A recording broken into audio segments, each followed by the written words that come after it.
Hello and welcome to the Daily Mill for Tuesday the 16th of February 2021. Today in Millwall News we have this story which is about Dover Athletic. And why am I talking about Dover Athletic? Because there's a Millwall player there on loan, a young lad called Harry Ransom, and he's just been sent back on loan. Why? Because Dover Athletic have put all of their players on furlough because they racking up the debts. They're getting no help from anyone, and it seems that was the only way out for them.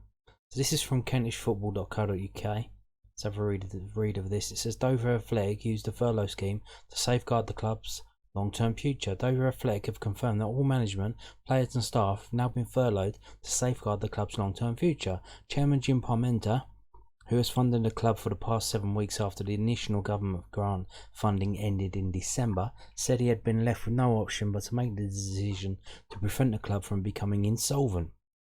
In a statement, Parmenter said, "We are operating in unprecedented times. We have to make difficult decisions. We wanted to leave the decision that has been made as long as possible before making this final announcement, in the hope a support package may appear.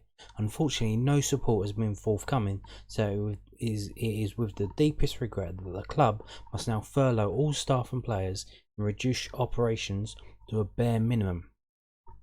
All financial reserves have now been completely exhausted. For 15 years I have run the club without debt, and I do not intend to change that now. The club will be unable to fulfil further National League fixtures until appropriate funding is made available." As a result of this decision, 3 loan players, Harry Ransom from Millwall and 2 others, have all returned to their parent clubs.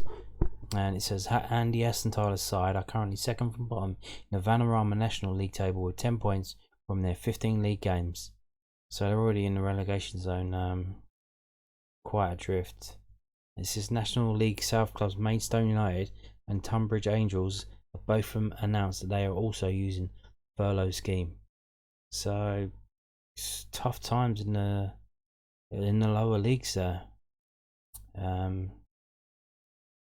Players put on furlough, players and staff put on furlough. Will these clubs survive?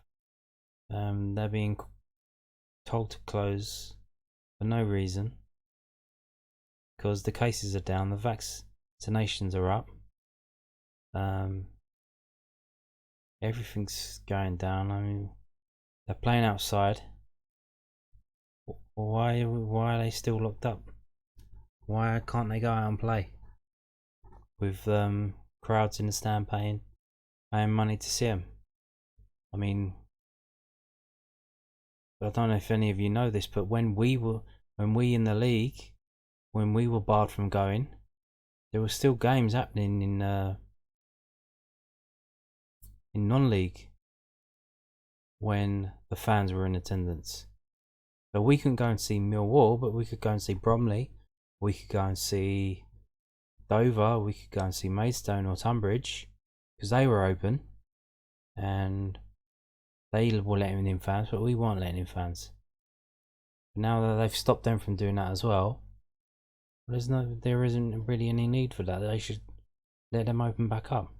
We've got to see what comes out. I think next week on the 22nd there's supposed to be some announcement from the government, but if they don't sort something out, this could get really bad for a lot of businesses, companies, football teams, individuals. Could get really, really bad for them quite fast. Something needs to be done. So you can see a Millwall player sent back from his loan because the club he was loaned out to furloughed all their players. Anyway, also today is this is the under 23s. They played today. They went all the way to South Wales to play Cardiff City, Electra Stadium. And I actually watched the game because Cardiff City are pretty decent. They have a really good website. They put stuff, media department. They were broadcasting it live on their own website, which is pretty decent, but the result was not. It was a 3-0 hammering. There's quite a lot of names that you would recognise weren't playing. Sandford wasn't playing. Muller wasn't playing. Bury wasn't playing. So a lot of names that you would usually see in under 23s weren't involved. So there were quite a few under 18 players stepping up as well. And for Cardiff, they actually had Lee Tomlin. You remember him, 32-year-old Lee Tomlin? He played the first half, and you could see the quality and the difference there from an actual pro to the kids just trying to make it. Yeah, we lost 3-0, and it pissed down with raining in the second half, and it wasn't. And George Alexander got sent off. I don't know why the hell he got sent off. The linesman grassed him up for something. I don't know. I didn't see it. But anyway, so this is from millwallfc.co.uk. It says 10-man Lions fall to Bluebirds' defeat. Under 23s losing South Wales. Now that's not the picture from today. It's an old picture. We were wearing yellow. Our under 23 away kit is the yellow kit from last season. We're not wearing green and white or red and white. We're still wearing the yellow for some reason. I don't know why. We just save money, but yeah, sponsors the same, so it's all right now. It says Millwall under 23s were defeated 3-0 by Cardiff City in the Professional Development League on Tuesday afternoon. The Lions were reduced to 10 men on the stroke of half time after George Alexander was shown a straight red card for an unknown incident. Chances were few and far between in the opening stages of the game, with Alexander the only man to try his luck for Millwall striking wide from a pass forward. In the 12th minute, however, Cardiff took the lead through Keenan Patton's thumping effort from the edge of the penalty area, before Kieran Evans doubled the Bluebirds' advantage with a smart finish from inside the box. Dan Moss nodded Sean O'Brien's free kick wide as Kevin Nugent's side looked to get back into proceedings, but Jordan Gilmore was the busy of the keepers, having to push an effort onto the post shortly before the 45-minute mark. In first half stoppage time came the big talking point, however, as Alexander was given his marching orders by the referee. Nana Boateng poked an effort wide of the post as the Lions tried to muster a comeback in the second half, but with the rain tumbling down in South Wales and 10 men tiring, Cardiff added a third through Ntazana Mayembe late on. Next up for Millwall under 23s is an away game at Watford on Monday the 22nd, and you can see the team for Millwall. They're pretty some names you would have seen before, some names you would not. Gilmore, Miller, Coley, Skeffington, Moss, Topoloj, Davis, Duncan, Alexander, O'Brien, Boateng, and subs Bate, Hammond, Allen, and Abdul Malik. And Bate when he come on as a sub, he looked really good. He was running around trying to get involved. But apart from that, not much going on. Pretty,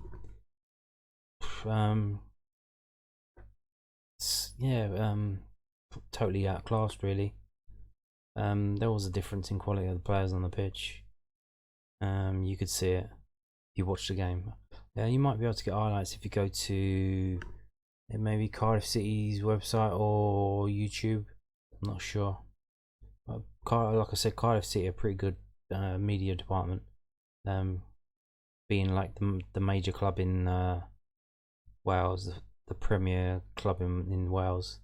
And let's move on now. There's a game tomorrow. I don't know if you know this, but we've got Birmingham at home, 7 o'clock kickoff. And predictions. Let's have a look. Let's have a look ahead. And this is David Prutton's predictions on SkySports.com, and he is predicting Millwall 2, Birmingham 1. So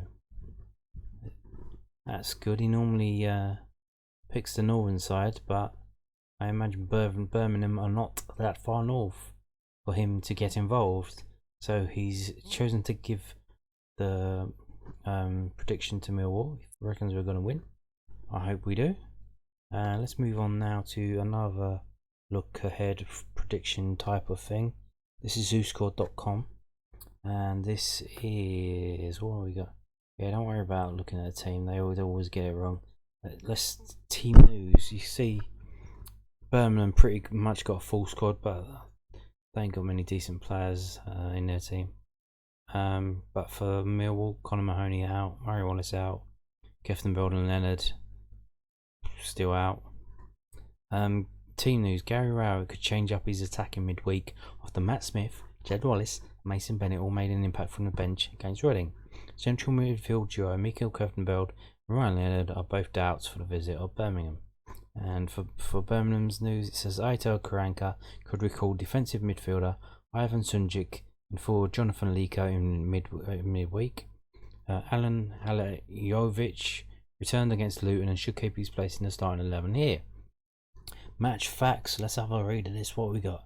Millwall have seen under 2.5 goals in their last 8 matches against Birmingham in all competitions. Millwall have drawn their last 3 matches against Birmingham in all competitions. Not another draw. Pardon me. Millwall have kept a clean sheet in 6 of their last 8 matches against Birmingham in all competitions.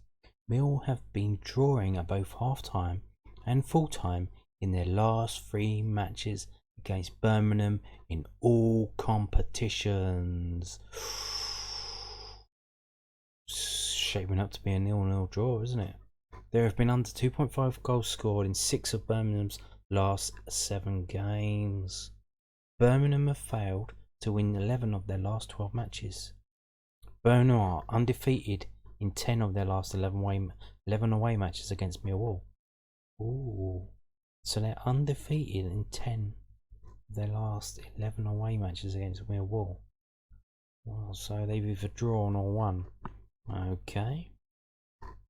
Millwall are undefeated in their last 6 matches in the Championship.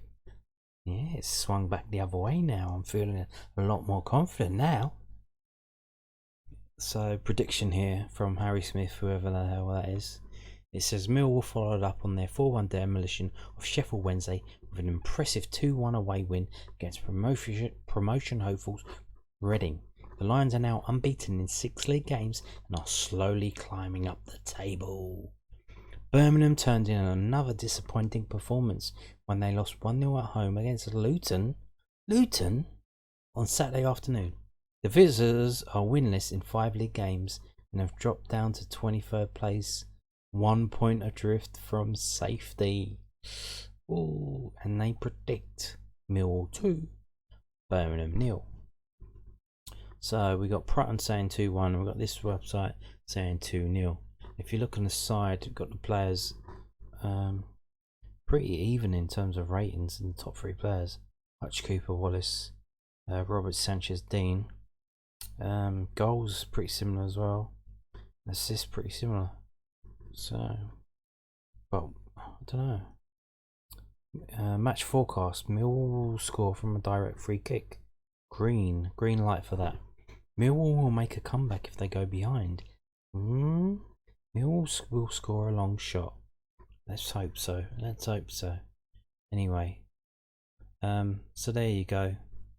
2-1 or 2-0 or 0-0. We should smash them, shouldn't we? They're a pretty poor team.